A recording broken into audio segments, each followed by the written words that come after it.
So the purpose of this session is to try and become more concrete and really put forward examples of projects, of how leaders who have been fighting the good fight can give us their updates on their projects and what kind of strategies they've put into place. We know the imperative of bankable projects.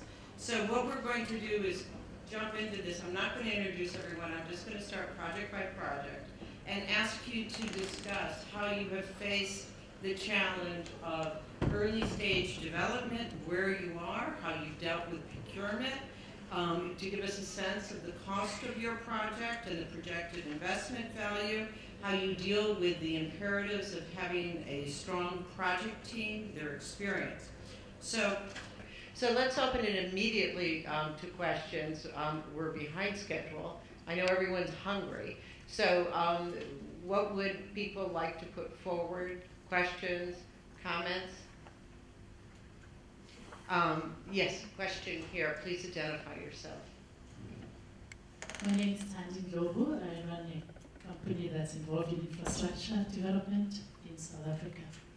I was very impressed with the regional integration that Sylvester spoke about, with the different countries having a forum to especially discuss cross-border projects. And I'm wondering if in terms of SADC, and I should have asked this of the minister in Namibia, because if the forum exists, I don't know of it, and if it doesn't exist, maybe that's something that we can carry forward.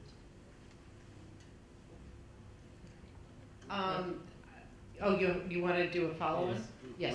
My question is directed to the head of the PPP unit and DBSA. My name is Webster Mbebe. I'm the CEO of the South African Forum of Civil Engineering Contractors, representing over 460 individual member companies, all the big construction companies, JSE listed, and half of which are emerging contractors. With regard to the public-private sector partnerships, how do you ensure transparency in these PPPs? And also, how do you ensure, as National Treasury, you stop the propensity on the part of ministers who get reshuffled when you get a new minister, the project suddenly gets cancelled without explanation. An example, the president's tender. Contractors go spend a lot of money, millions in preparation of tenders, and the tender just does not fly. And without any reason, how do you ensure transparency? DBSA project preparation, that is our concern as contractors. We believe that we should move towards a contracting philosophy that is based on the design and build method, so that you ensure early contractor involvement in the projects, because we feel that as contractors we remain with the risk. The consulting engineers come, the project is designed without an input and involvement of contractors. When there are problems at implementation stage, those problems remain with the contractor, who then carry the risk. Moshe said yesterday, you financial institutions were always the last to be out of the risk. We are in the thick of the risk. How do you ensure that we change the paradigm and move towards a system that will ensure that when we look at projects, we ensure that everyone is involved so that they get delivered on time and within budget, and lessen the time and the cost involved? Webster, a very pointed question, both. Is there another question to put forward before we turn to our speakers? Anything else? Okay, let me just preface before you respond to the question that when the Continental Business Network for PETA was discussed and in the communique put forward, addresses, I think, both your questions in terms of being inclusive of the private sector, and really being able to mobilize the expertise and the self-interest, and also building in hand the African infrastructure practitioners and professionals and local financial intermediation that is absolutely fundamental to achieving both cross-border and national projects. And with regard specifically to ensuring that there are terms of reference that are adequate and really reflect, it's really important to have initial private sector input at the actual definition of the TORs. And that's not just at the government level. We've run into it working with DFIs, you know, and there's this difficult process of how do you contribute to ensuring that a TOR is well formulated and not being excluded from bidding. There's some very difficult issues there, but we need to make sure we don't spend millions of dollars putting together feasibility studies or engineering plans that aren't bankable. You know, it's a real issue, but I think it's been surfaced, and there's a recognition we have to find transparent processes. So who's going to respond to that first? I think I totally agree with you in terms of the issue around transparency when it comes to these processes. I don't think it's only in South Africa. It's everywhere we go. If we look at Tanzania, the experience that we had with the dark port, for example, feasibility studies and proposals were prepared up front, and suddenly a week before the closing date, that project was closed, and they said that it's been postponed for another year, and they will go back to the shortlist of 10 contractors again to come back to them afterwards. It's an issue that we are dealing with at DBS as well, to see, especially from a project preparation side, right up to the close of the project, and then afterwards as well. And in the International Finance Division, we've now appointed project specialists in terms of stakeholder management post the financing stage, to work closely with the contractors and to monitor that process throughout the project phases until completion, so that we don't have these issues where the risk always remains with the contractor, but that the financial institute remains with them throughout the whole process. Since, as you said, DFIs are usually the last one to leave the whole process, and that's why we need to stay with the process from the beginning to end. Thank you. I wish I had an easy answer.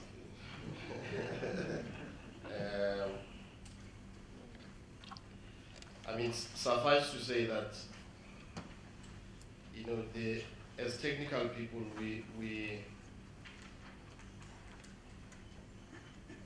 can't do anything about who gets elected and how that cycle works. You know, it is a risk because all projects are successful. One of the critical success factors in any project is sponsorship.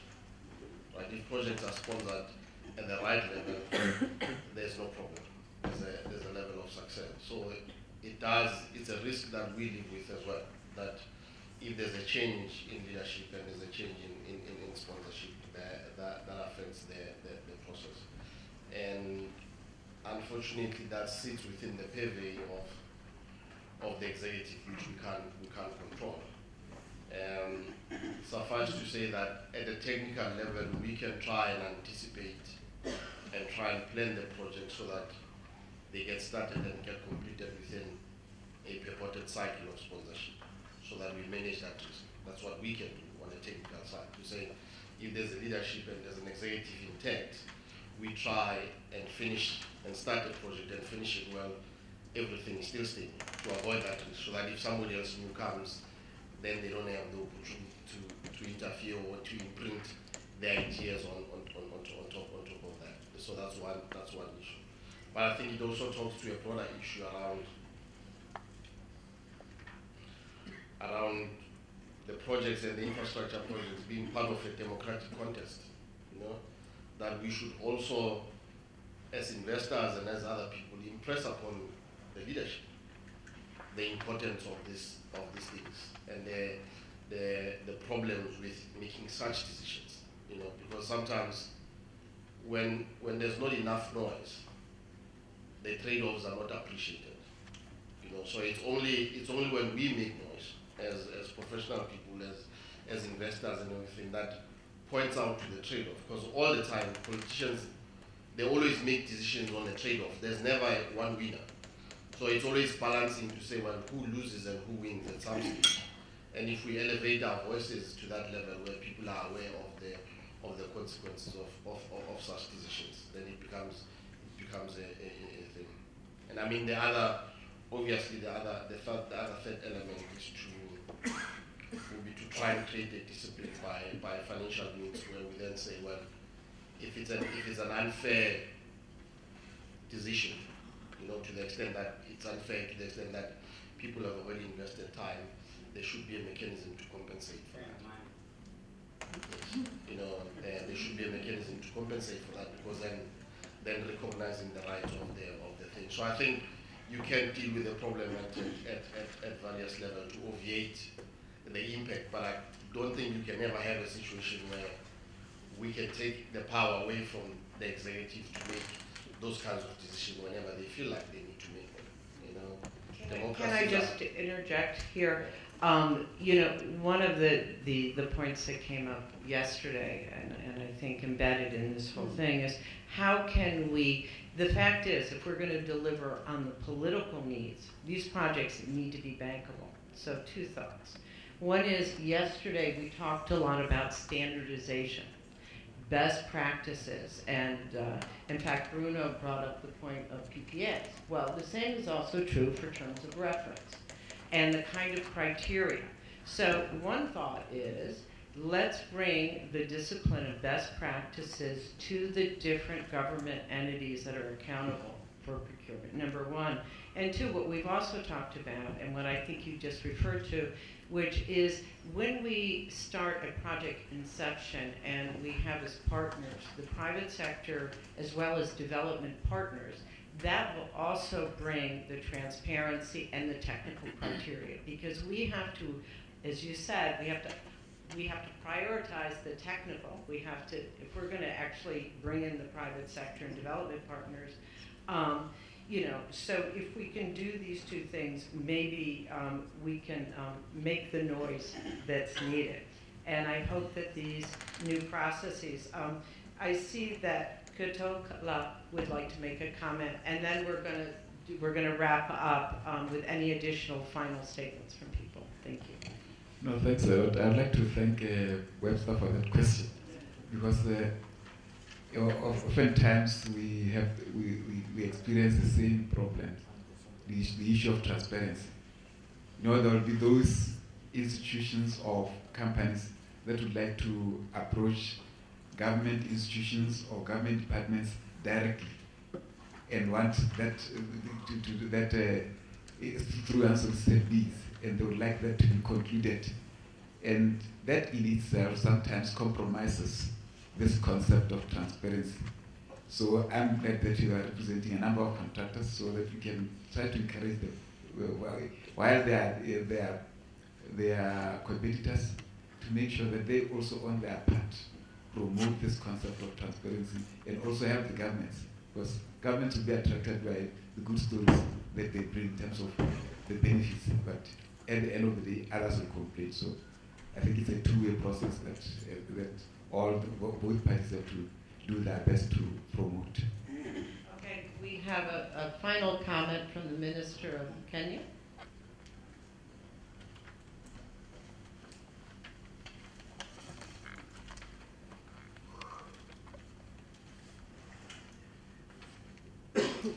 Thank you very much, Barbara.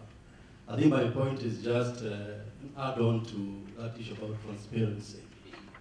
Because I'm a government minister, I think I can comment on that. I think what is most important is to give assurance to the private sector that they are proper democratic institutions. Because business and government cannot be personalized. Because as you know, even the presidents, the ministers, you know, they're not there permanently. They come and go.